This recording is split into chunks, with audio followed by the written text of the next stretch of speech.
Hi, this is Scott from Big Thumb Industries. Today I got a problem with my truck. The service engine light is on again, and I can't use the command start when the service light engine is on.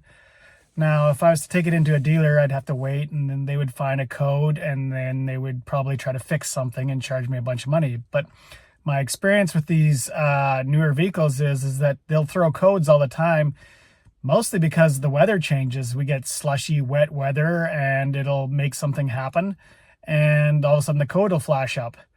What I found is if we can reset the code, it'll go away and never come back. If it's really a real problem, then the code will come back. Then it's worth taking it into a dealership. If I read the codes, I can look it up on the internet and find a way to fix it, or I can take it into the dealership and realize what they're trying to tell me is true and not just making up a bunch of work and it's going to cost me, because dealerships are not cheap anymore. That is for sure. Anyways, this is the scanner that I'm using today. It's a Veepeak scanner, and I'll show you what I do to find my codes, research them, and clear them. It's going to be a great day. This is the Veepeak scan tool I'm using. I've left a description down or link down in my description to the website and to the Amazon page where I bought it for about $40 Canadian. These things are easy to install. They just plug into the ODB port underneath your dash. In fact, I forgot that I'd left mine in there all the time, so when I was looking for it, I couldn't find it.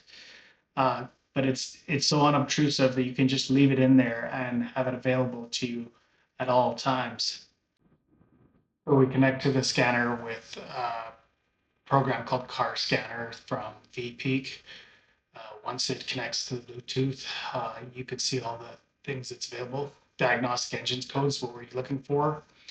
It has options to do the whole engine or specific components of the engine, but we scan the whole engine.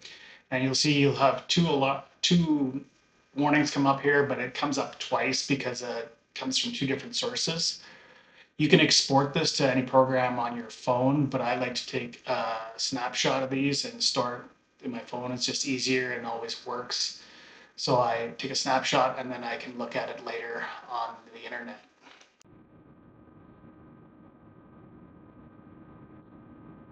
Once I got this saved, we can clear the code. So you can see a clear button at the bottom.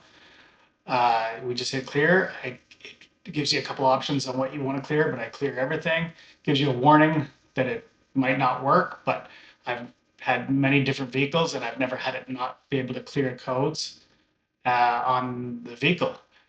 Once it's cleared, you will go back to your truck or car and you will see that the service engine light is now off. While I'm in this program, I wanted to show you a couple different things that this program can do. It can give you live monitoring of multiple sensors on your vehicle.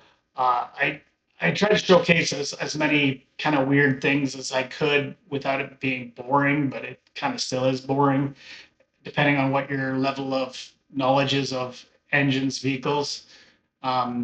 For the most part, I don't use it for anything else except for clearing codes, checking out codes, troubleshooting. But sometimes there's some oddball temperatures you may want to monitor, like for trailer temp or for transmission temps when you're hauling a trailer.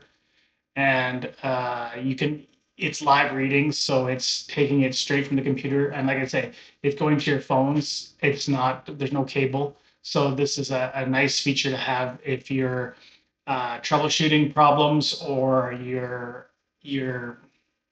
I don't know what else you'd be using it for. Basically just monitoring. But there are some neat things where you can take acceleration tests, so you can actually use it as a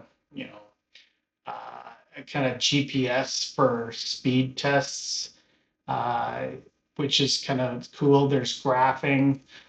There is a ton of features that I never use on this thing because it's always on a new vehicle where the codes are just the problem. So I think you could get a lot of use out of this for the low price that the Veepeak is offered at. And you can see that the codes are now cleared. The service engine light is now off. So I can command start again. It's been over a week since I did this, and those codes have never flashed back up again.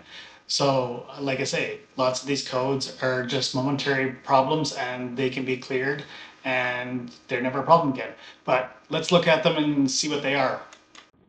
Well, the two codes we have is a P0446, which is an EVAP emission system vent control malfunction, and a P0073, which is an outside air temp issue. Let's find out what those are. The P0446 for the 6.2 liter GMC Sierra uh, is an evap canister issue. I've had these happen before where the evap canister is vented to atmosphere and then it gets a slushy buildup and then it can't breathe and then it throws a code. Um, that's all it really is. Sometimes they get plugged off, the charcoal filter gets plugged off and it can't breathe because of mud, dirt, dust. But this one cleared probably because of the weather. The P0073 is the ambient outside air temperature sensor. Uh, Once again, this is probably a weather-related issue.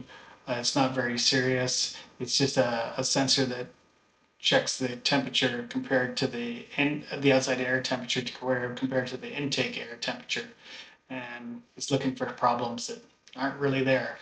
No worries here. Well, that's it. Another problem solved. I'm Scott with Big Thumb Industries. I'm an urban survivor. I basically deal with all kinds of problems that just come from day-to-day life with living. Thank you for watching. We'll catch you the next time.